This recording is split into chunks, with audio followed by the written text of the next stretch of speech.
At dahil etchus na nga ang datingan ni Yaying, pak! Ayan. So, it's time to cook of our food for today's event, Bevs. Wow! Sino ka dyan sa pakong hepachoy mo? Nanlalavan. Ayan. Isang takal lang daw yung kanyang sinaing. Kasi diet tayo, Bevs. Bawal masubrahan ng kanin. Di ba? So ayan, dahil panibagong araw na naman ni Yaying, ay ito na naman din yung panibagong araw para manlavarn sa kaniyang work. Kaya nagpe-preferred muna tayo sa ating panglafang-lafang. Ayan. So kita nyo naman, diva. Diva, aura check.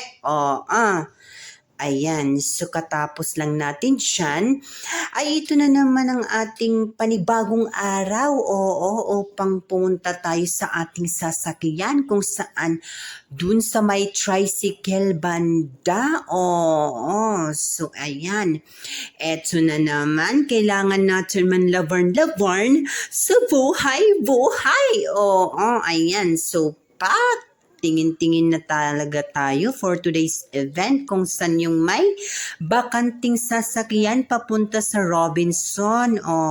Di ba? Ayan, napakaganda ng panahon. At dahil nandito na nga tayo sa loob ng tricycle, ay nagbabiyahe na pala tayo papunta sa Robinson. Para doon tayo sumakay ng bus para pumunta sa ating work. Ayan. So medyo naguguluhan tayo dyan, Vevs, kasi na untog yung ulo ko. Gamit nga mga driver, baga kolorum hiya. Ewan ko kung may lisensya ba yun.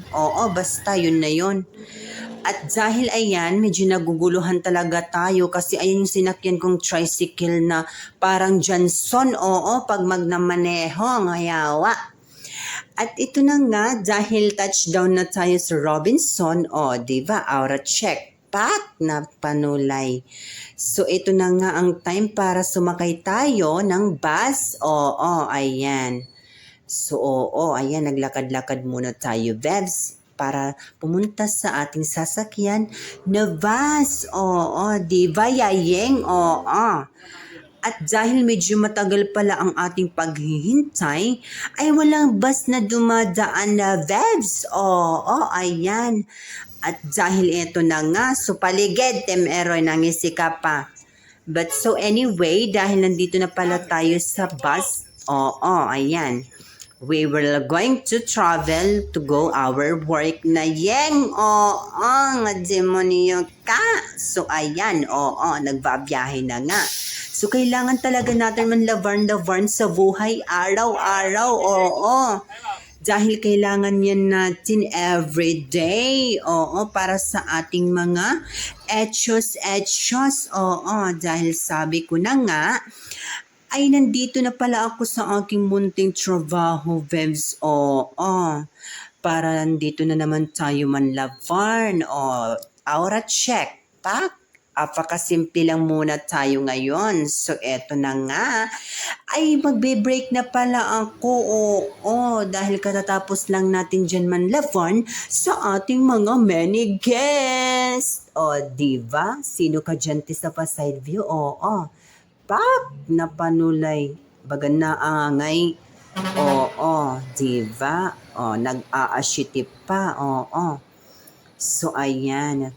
Dito na nga tayo sa banda kung saan tayo naglafang.